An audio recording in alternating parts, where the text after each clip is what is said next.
ನೋಡಿ, ಒಂದು ಕಡೆ ತುಂಗಭದ್ರಾ ಡ್ಯಾಂಗೆ ಕಾಂಗ್ರೆಸ್ನ ಹಲವು ಶಾಸಕರು ಜೊತೆಗೆ ಸಚಿವರು ಭೇಟಿಯನ್ನು ಕೊಟ್ಟು ಕಾರ್ಯಪ್ರವೃತ್ತರಾಗಿದ್ದಾರೆ. ಇದೀಗ ಈ ಡ್ಯಾಂಗೆ ಅಂದ್ರೆ ತುಂಗಭದ್ರಾ ಡ್ಯಾಂಗೆ ಬಿಜೆಪಿ ನಾಯಕರು ಕೂಡ ಭೇಟಿಯನ್ನ ಕೊಟ್ಟಿದ್ದಾರೆ. ಯಾರ್ಯಾರು ಭೇಟಿ ಕೊಟ್ಟರು? ವಿಪಕ್ಷ ನಾಯಕ ಆರ್ ಅಶೋಕ್, ಬಿವೈ ವಿಜಯೇಂದ್ರ, ಸಂಸದ ಬಸವರಾಜ ಬೊಮ್ಮಾಯಿ ಅವರು ಭೇಟಿ ನೀಡಿ ಪರಿಶೀಲನೆ ನಡೆಸಿದ್ದಾರೆ. ಸೊ ಡ್ಯಾಮೇಜ್ ಆದ ಡ್ಯಾಮ್ ಗೇಟ್ ಸ್ಥಿತಿಯನ್ನ ನಾಯಕರು ವೀಕ್ಷಣೆ ಮಾಡಿದ್ದಾರೆ. ನಿನ್ನೆಯಷ್ಟೇ ಹೇಳಿದ್ರು ಬಿವೈ ವಿಜಯೇಂದ್ರ ಅವರು, ತುಂಗಭದ್ರಾ ಡ್ಯಾಮ್ ಕ್ರಸ್ಟ್ ಗೇಟ್ ಕಟ್ಟಾಯ್ತಲ್ಲ, ಈ ಪ್ರಕರಣ ವಿಚಾರಕ್ಕೆ ಸಂಬಂಧಪಟ್ಟಂತೆ ನಾನು ತುಂಗಭದ್ರಾ ಡ್ಯಾಮ್ಗೆ ವಿಸಿಟ್ ಮಾಡ್ತೀನಿ ಅಂತಂದಿದ್ರು. ಅದರ ಪ್ರಕಾರವೇ ವಿಜುವಲ್ಸ್ ಅಲ್ಲಿ ಗಮನಿಸ್ತಾ ಇದ್ದೀವಿ. ಆರ್ ಅಶೋಕ್, ಬಿವೈ ವಿಜಯೇಂದ್ರ, ಬಸವರಾಜ ಬೊಮ್ಮಾಯಿ ಸೇರಿದಂತೆ ಹಲವು ನಾಯಕರು ತುಂಗಭದ್ರಾ ಡ್ಯಾಮ್ಗೆ ಭೇಟಿ ನೀಡಿ ಪರಿಶೀಲಿಸಿದ್ದಾರೆ.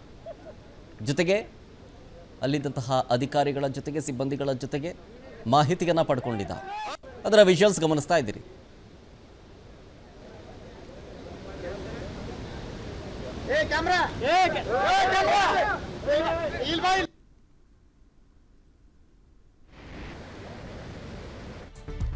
ಇನ್ನು ವಿಸಿಟ್ ಸಂದರ್ಭದಲ್ಲಿ ಬಿಜೆಪಿ ನಾಯಕರು ರಿಯಾಕ್ಷನ್ ಕೊಟ್ಟಿದ್ದಾರೆ. ಗೇಟ್ ದುರಂತಕ್ಕೆ ಸರ್ಕಾರವೇ ಹೊಣೆಯನ್ನ ಹೊರಬೇಕು. ಗೇಟ್ ದುರಂತ ಸಂಭವಿಸಿರೋದು ಸರ್ಕಾರದ ನಿರ್ಲಕ್ಷ್ಯದಿಂದ, ಹಾಗಾಗಿ ಸರ್ಕಾರವೇ ಹೊಣೆಯನ್ನ ಹೊತ್ಕೊಳ್ಬೇಕು ಅಂತೇಳಿ ಸರ್ಕಾರದ ವಿರುದ್ಧ ಬಿಜೆಪಿ ರಾಜ್ಯಾಧ್ಯಕ್ಷ ಬಿವೈ ವಿಜಯೇಂದ್ರ ವಾಗ್ದಾಳಿ ನಡೆಸಿದ್ದಾರೆ. ಜಲಸಂಪನ್ಮೂಲ ಸಚಿವ ಡಿಕೆ ಶಿವಕುಮಾರ್ಗೆ ರೈತರ ಬಗ್ಗೆ ಆಸಕ್ತಿ ಇಲ್ಲ. ಬೆಳೆ ನಾಶ ಆಗಿದೆ, ಪ್ರತಿ ಹೆಕ್ಟೇರ್ಗೆ 50,000 ಪರಿಹಾರ ಕೊಡಬೇಕು. ರಾಜ್ಯ ಸರ್ಕಾರ ಜವಾಬ್ದಾರಿಯಿಂದ ತಪ್ಪಿಸಿಕೊಳ್ಳೋದಕ್ಕೆ ಸಾಧ್ಯ ಇಲ್ಲ. ಕಾಂಗ್ರೆಸ್ ಸರ್ಕಾರ ರೈತರ ನೆರವಿಗೆ ಬರಬೇಕು ಅಂತ ಒತ್ತಾಯ ಮಾಡಿದ್ದಾರೆ. ಎರಡು ಬೆಳೆ ರಾಜ್ಯ ಸರ್ಕಾರದ ಜವಾಬ್ದಾರಿ. ನಿನ್ನೆ ಜಲ ಸಂಪನ್ಮೂಲ ಸಚಿವರು ಹೇಳಿದ್ದಾರೆ, ಅಧಿಕಾರಿಗಳು ಯಾರ ಮೇಲೂ ಹೊಣೆ ಹಾಕೋದಿಲ್ಲ ಅಂತೇಳಿ. ಹಾಗಾದ್ರೆ ಹೊಣೆಗಾರಿಕೆ ಯಾರ ಮೇಲೆ ಹಾಕ್ತೀರಿ? ಜಲದ ಬಗ್ಗೆನೂ ಆಸಕ್ತಿ ಇಲ್ಲ, ರೈತರ ಬಗ್ಗೆನೂ ಆಸಕ್ತಿ ಇಲ್ಲ, ಕೇವಲ ಸಂಪನ್ಮೂಲದ ಬಗ್ಗೆನೇ ಹೆಚ್ಚು ಆಸಕ್ತಿ ಇದೆ ಮಾನ್ಯ ಡಿ ಕೆ ಶಿವಕುಮಾರ್ ಅವರಿಗೆ. ರಾಜ್ಯ ಸರ್ಕಾರನೇ ಜವಾಬ್ದಾರಿಯನ್ನ ತೆಗೆದುಕೊಳ್ಬೇಕಾಗ್ತದೆ. ಈ ಭಾಗದ ರೈತರಿಗೆ ಇವತ್ತೇನೋ ಸಂಕಷ್ಟ ಉಂಟಾಗಿದೆ. ಎರಡು ಬೆಳೆಯನ್ನ ಬೆಳಿಬಹುದು ಅಂತಕ್ಕಂಥ ಉತ್ಸಾಹದಲ್ಲಿದ್ದಂತ ರೈತರಿಗೆ ಇವತ್ತು ಗಾಯದ ಮೇಲೆ ಬರೆ ಎಳೆದಂತಾಗಿದೆ. ರಾಜ್ಯ ಸರ್ಕಾರವೇ ಹೊಣೆಯನ್ನ ಹೊತ್ಕೊಂಡು ಏನು ಈ ಭಾಗದಲ್ಲಿರ್ತಕ್ಕಂಥ ರೈತರಿಗೆ ಒಂದು ಹೆಕ್ಟೇರ್ಗೆ ಕನಿಷ್ಠ 50,000 ರೂಪಾಯಿಗಳ ಒಂದು ಪರಿಹಾರವನ್ನ ಕೊಡಬೇಕಾಗ್ತದೆ. ಇದು ರಾಜ್ಯ ಸರ್ಕಾರದ ಹೊಣೆಗೇಡಿತನದಿಂದ ಆಗಿರ್ತಕ್ಕಂಥದ್ದು. ತಮಗೆ ಗೊತ್ತಿದೆ, ಈ ರೀತಿ ರಾಜ್ಯ ಸರ್ಕಾರ ತನ್ನ ಹೊಣೆಗಾರಿಕೆಯನ್ನ ತಪ್ಪಿಸ್ಕೊಳ್ಳೋದಕ್ಕೆ ಸಾಧ್ಯ ಇಲ್ಲ. ಹೊಣೆಗಾರಿಕೆಯಿಂದ ಆಗ್ಲೇ ಹೇಳಿದಾಗ ಇವತ್ತು ಈ ಭಾಗದ ರೈತರ ಸಂಕಷ್ಟಕ್ಕೆ ಸ್ಪಂದನೆ ಮಾಡಬೇಕಾಗಿರ್ತಕ್ಕಂಥದ್ದು ರಾಜ್ಯ ಸರ್ಕಾರದ ಕರ್ತವ್ಯ ಇದೆ. ನೋಡಿ, ಒಂದು ಕಡೆ ತುಂಗಭದ್ರಾ ಡ್ಯಾಂಗೆ ಕಾಂಗ್ರೆಸ್ನ ಹಲವು ಶಾಸಕರು ಜೊತೆಗೆ ಸಚಿವರು ಭೇಟಿಯನ್ನು ಕೊಟ್ಟು ಕಾರ್ಯಪ್ರವೃತ್ತರಾಗಿದ್ದಾರೆ. ಇದೀಗ ಈ ಡ್ಯಾಂಗೆ ಅಂದ್ರೆ ತುಂಗಭದ್ರಾ ಡ್ಯಾಂಗೆ ಬಿಜೆಪಿ ನಾಯಕರು ಕೂಡ ಭೇಟಿಯನ್ನ ಕೊಟ್ಟಿದ್ದಾರೆ. ಯಾರ್ಯಾರು ಭೇಟಿ ಕೊಟ್ಟರು? ವಿಪಕ್ಷ ನಾಯಕ ಆರ್ ಅಶೋಕ್, ಬಿವೈ ವಿಜಯೇಂದ್ರ, ಸಂಸದ ಬಸವರಾಜ ಬೊಮ್ಮಾಯಿ ಅವರು ಭೇಟಿ ನೀಡಿ ಪರಿಶೀಲನೆ ನಡೆಸಿದ್ದಾರೆ. ಸೊ ಡ್ಯಾಮೇಜ್ ಆದ ಡ್ಯಾಮ್ ಗೇಟ್ ಸ್ಥಿತಿಯನ್ನ ನಾಯಕರು ವೀಕ್ಷಣೆ ಮಾಡಿದ್ದಾರೆ. ನಿನ್ನೆಯಷ್ಟೇ ಹೇಳಿದ್ರು ಬಿವೈ ವಿಜಯೇಂದ್ರ ಅವರು, ತುಂಗಭದ್ರಾ ಡ್ಯಾಮ್ ಕ್ರಸ್ಟ್ ಗೇಟ್ ಕಟ್ಟಾಯ್ತಲ್ಲ, ಈ ಪ್ರಕರಣ ವಿಚಾರಕ್ಕೆ ಸಂಬಂಧಪಟ್ಟಂತೆ ನಾನು ತುಂಗಭದ್ರಾ ಡ್ಯಾಮ್ಗೆ ವಿಸಿಟ್ ಮಾಡ್ತೀನಿ ಅಂತಂದಿದ್ರು. ಅದರ ಪ್ರಕಾರವೇ ವಿಜುವಲ್ಸ್ ಅಲ್ಲಿ ಗಮನಿಸ್ತಾ ಇದ್ದೀವಿ. ಆರ್ ಅಶೋಕ್, ಬಿವೈ ವಿಜಯೇಂದ್ರ, ಬಸವರಾಜ ಬೊಮ್ಮಾಯಿ ಸೇರಿದಂತೆ ಹಲವು ನಾಯಕರು ತುಂಗಭದ್ರಾ ಡ್ಯಾಂಗೆ ಭೇಟಿ ನೀಡಿ ಪರಿಶೀಲಿಸಿದ್ದಾರೆ. ಜೊತೆಗೆ ಅಲ್ಲಿದ್ದಂತಹ ಅಧಿಕಾರಿಗಳ ಜೊತೆಗೆ ಸಿಬ್ಬಂದಿಗಳ ಜೊತೆಗೆ ಮಾಹಿತಿಯನ್ನು ಪಡ್ಕೊಂಡಿದ್ದಾರೆ. ಅದರ ವಿಜುವಲ್ಸ್ ಗಮನಿಸ್ತಾ ಇದ್ದೀರಿ.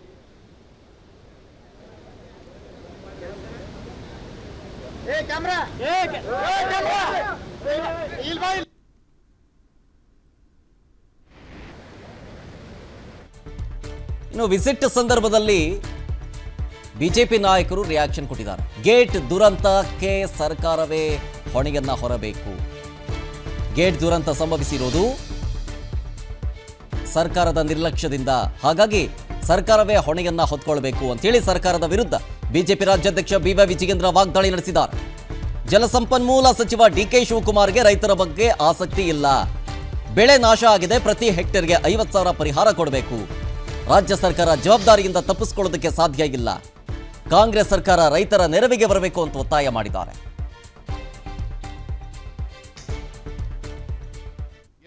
ರಾಜ್ಯ ಸರ್ಕಾರದ ಜವಾಬ್ದಾರಿ. ನಿನ್ನೆ ಜಲ ಸಂಪನ್ಮೂಲ ಸಚಿವರು ಹೇಳಿದ್ದಾರೆ, ಅಧಿಕಾರಿಗಳು ಯಾರ ಮೇಲೂ ಹೊಣೆ ಹಾಕೋದಿಲ್ಲ ಅಂತೇಳಿ. ಹಾಗಾದ್ರೆ ಹೊಣೆಗಾರಿಕೆ ಯಾರ ಮೇಲೆ ಹಾಕ್ತೀರಿ? ಜಲದ ಬಗ್ಗೆನೂ ಆಸಕ್ತಿ ಇಲ್ಲ, ರೈತರ ಬಗ್ಗೆನೂ ಆಸಕ್ತಿ ಇಲ್ಲ, ಕೇವಲ ಸಂಪನ್ಮೂಲದ ಬಗ್ಗೆನೇ ಹೆಚ್ಚು ಆಸಕ್ತಿ ಇದೆ ಮಾನ್ಯ ಡಿ.ಕೆ. ಶಿವಕುಮಾರ್ ಅವರಿಗೆ. ರಾಜ್ಯ ಸರ್ಕಾರನೇ ಜವಾಬ್ದಾರಿಯನ್ನ ತೆಗೆದುಕೊಳ್ಬೇಕಾಗ್ತದೆ. ಈ ಭಾಗದ ರೈತರಿಗೆ ಇವತ್ತೇನು ಸಂಕಷ್ಟ ಉಂಟಾಗಿದೆ. ಎರಡು ಬೆಳೆಯನ್ನ ಬೆಳಿಬಹುದು ಅಂತಕ್ಕಂಥ ಉತ್ಸಾಹದಲ್ಲಿದ್ದಂತ ರೈತರಿಗೆ ಇವತ್ತು ಗಾಯದ ಮೇಲೆ ಬರೆ ಎಳೆದಂತಾಗಿದೆ.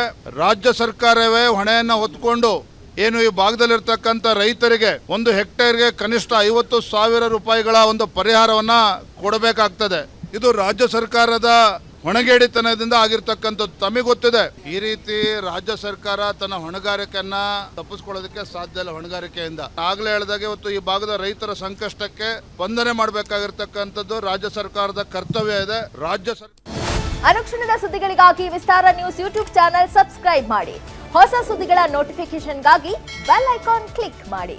ಲೇಟೆಸ್ಟ್ ಅಪ್ಡೇಟ್ಸ್ಗಾಗಿ www.vistaranews.com ವೆಬ್ಸೈಟ್ಗೆ ವಿಸಿಟ್ ಮಾಡಿ. ಅಂಗೈಯಲ್ಲೇ ಜಗತ್ತಿನ ಸುದ್ದಿ ತಿಳಿಯಲು ವಿಸ್ತಾರ ನ್ಯೂಸ್ ಕನ್ನಡ ಆಪ್ ಡೌನ್ಲೋಡ್ ಮಾಡಿ.